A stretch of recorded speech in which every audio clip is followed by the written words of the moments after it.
Hey, good morning, everybody. This is again just a remarkable find. Found this beautiful place. It's just outside a little town called Nevotville, on the edge of the Greater Karoo. In the middle of nowhere, you find this unbelievably spectacular place. It's got a huge waterfall that comes down in the rains, and just truly magnificent. Man, our country is unbelievably beautiful. Just got to find these little spots, and this one is particularly beautiful. But let's get back to what we're here to do. We're talking about pride, we're talking about humility, we're talking about what it means to mourn over our sin, we're talking about what it means to be poor in spirit. We talk about particularly pride and what causes us to be prideful. Well, there's a couple of things we've been speaking about, but all about things that can possibly go wrong. I want to talk today about applause going wrong, public opinion being such an important thing to so many different people at so many different times in our lives. Public opinion can get you into so much trouble. When we become people pleasers, we play to the crowd, and we want their applause. We want them to tell us how good we are. It just feeds our pride.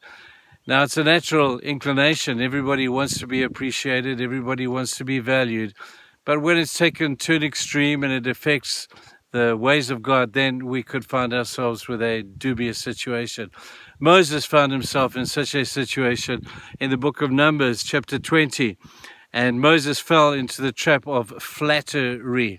You see, Moses had led the children of Israel in the most remarkable way, and he had been used of God to provide for the people.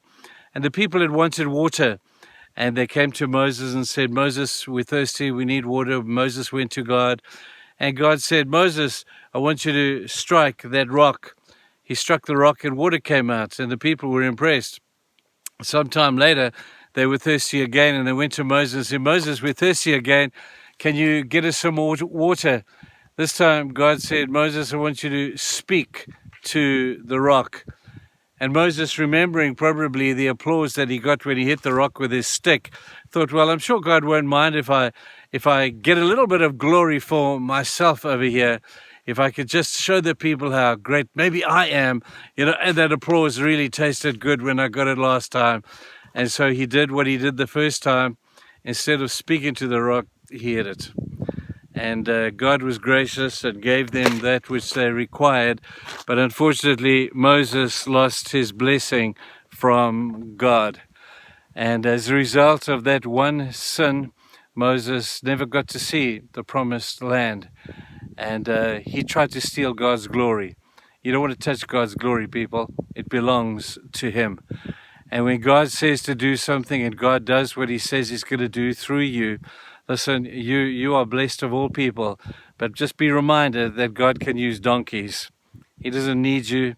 He just needs you to be an agent through which he works. But when the agent seeks the glory of the one who's told him to do the thing, the agent is definitely in some measure of trouble. So when we think of Moses, we wonder at his great leadership. We wonder at the wonder of who he was, a wonderful man. But he lost the blessing of God at this particular point because he tried to touch God's glory, all because he wanted the praise and the flattery of the people. Moses is the man. He hit the rock and water came out. Now, if he had done what God had said and just spoken to the rock, Moses wouldn't have got any glory. God would have got it all. But here we have it. People, let's not fall into the trap of public opinion. It's nice to be liked. There's no doubt about that. No one would take that from us. But when being liked and being appreciated is all important to us, we could well find ourselves treading into God's territory, and it's all about his glory. So let's be careful. Don't touch the glory of God. It belongs to him. Have a great day, and we'll try and find you another nice spot. Cheers, guys. Bye-bye.